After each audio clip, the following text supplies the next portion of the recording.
Bom, então o último botão que falta comentar é o tempo, né? O tempo de terapia, que uma vez, né? Aqui eu tenho 1 minuto, eu posso aumentar esse tempo ou diminuir, de acordo com o cálculo prévio que leva em consideração a área de radiação efetiva. O tamanho da área que eu vou estabelecer, que não deve ser maior do que 3 vezes a área de radiação efetiva, X. Portanto, nessa regra de 3, eu estabeleço o tempo da terapia. Vamos dar uma situação clínica agora, tá? O nosso paciente, ele tem uma bursite subacromial, né? E aí ele chega no ambiente e vira e fala assim, olha, eu tenho uma dor que é muito aqui nesse ponto, né? Se eu quiser facilitar a identificação de uma bursa, por exemplo, subacromial, ó, colocando a mão atrás fica até mais fácil de eu apalpar. Então, é um paciente que, no caso, ele teria essa bursa mais espessada, porque está ou numa fase inflamatória, ou se não tiver com inflamação, está em processo de cicatrização e reparo. Bom, eu tenho que delimitar o tamanho da área que eu vou tratar, né? Então, lembrando aqui, ó, se eu pegar, vamos pegar a bursa, não está aqui? Vamos pôr um xizinho no ponto. Tá?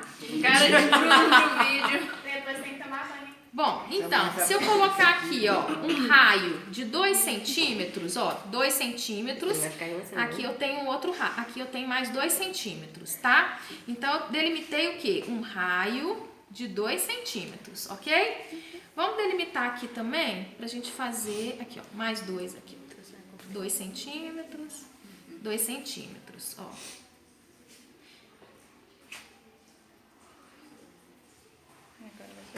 Ó, para um raio de 2 centímetros, eu tenho aqui uma área em torno de 12 centímetros quadrados, que representa 3 vezes a era do cabeçote. Um cabeçote de, por exemplo, 4 centímetros quadrados de área de radiação efetiva, ok?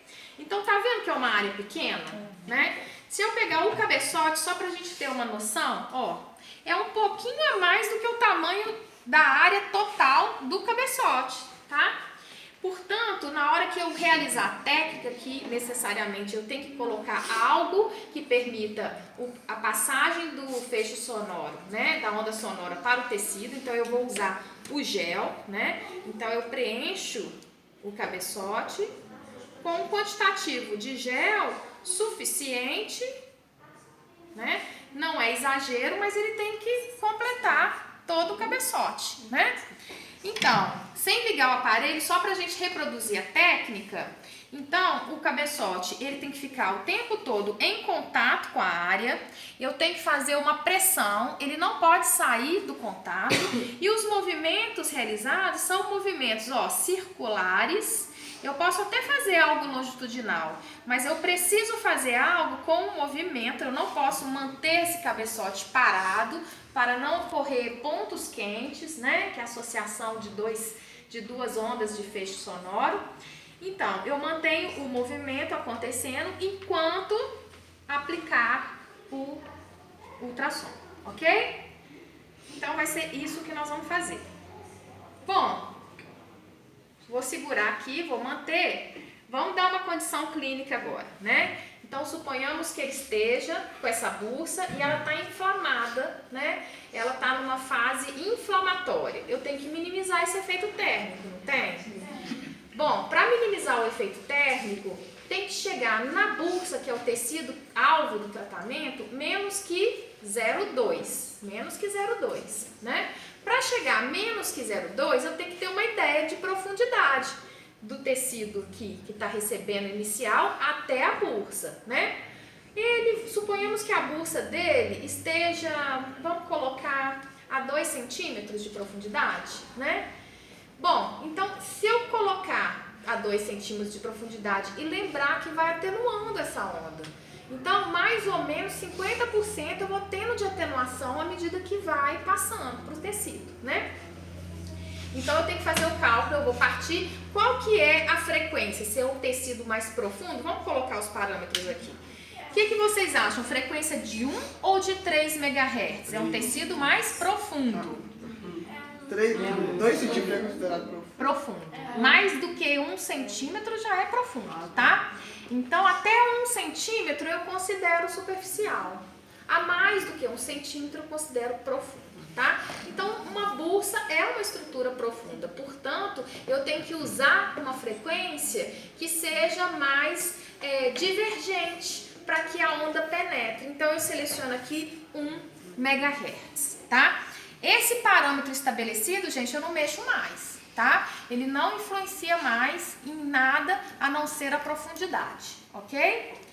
Bom, intensidade. Mas antes da intensidade, vamos para o modo, né? Lembrando que está inflamada. Então, eu vou optar pelo modo pulsado. Bom, vou pulsar a 10, a 20 ou a 50. Eu tenho que lembrar que quanto menor o percentual, né, menos chance de efeito térmico ainda. Quando eu coloco, por exemplo, pulsado a 50%, tá? Então, eu vou ter 50% on e 50% off, né? Então, se eu colocar, por exemplo, vamos pensar aqui, 1 watt por centímetro quadrado pulsado a 50%, tá? Vamos colocar esse parâmetro aqui. Então, modo...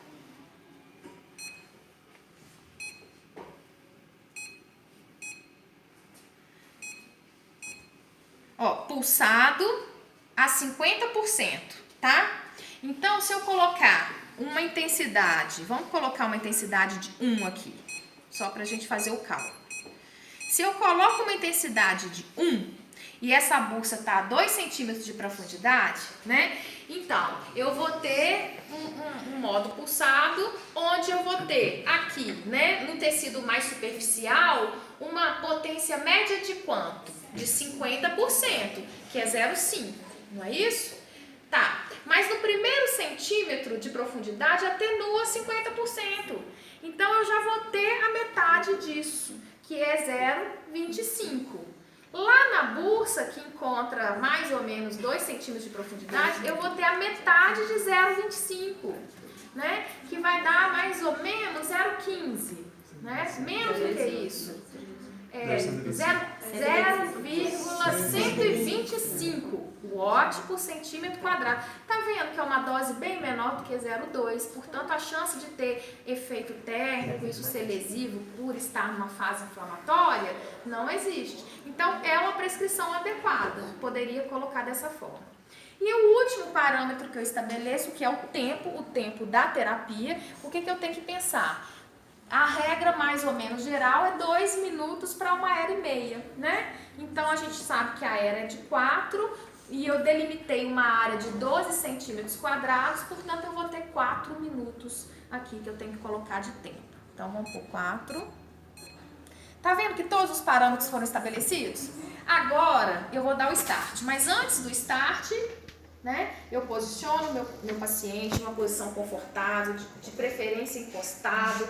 Eu posso pedir, essa posição está desagradável? Você consegue ficar com a mão aqui atrás?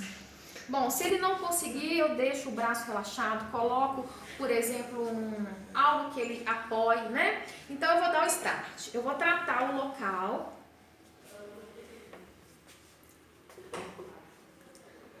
Ó, tá vendo? Movimentos circulares, dentro da área delimitada, o tempo todo o cabeçote em contato, isso é muito importante.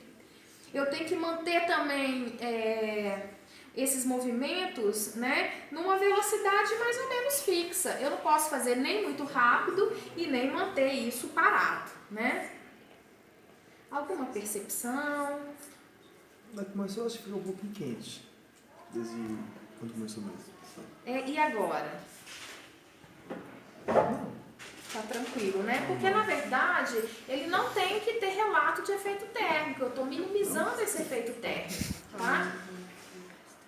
Mas acho que não sei porque você estava parada no começo, né? Quando você começou a mexer, a percepção meio de mais quente. Sim. Olha, gente, é muito comum, por mais que você viu que a gente fez um cálculo para chegar a uma dose baixa, né?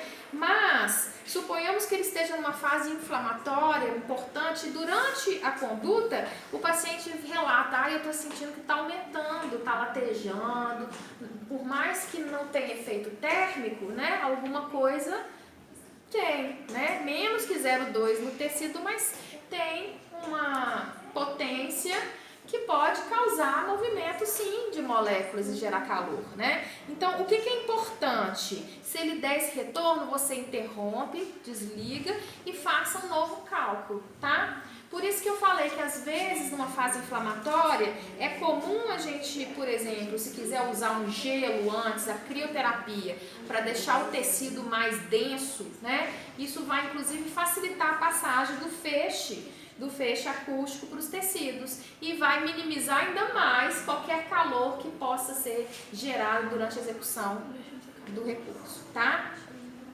Ó, agora nós estamos aqui, ó, com 1 minuto e 52 para finalizar a terapia, ó. Tá vendo que eu tô mantendo o contato o tempo todo, tá? A pressão tá acontecendo aqui. O movimento ele tá uniforme, ele está dentro da área delimitada.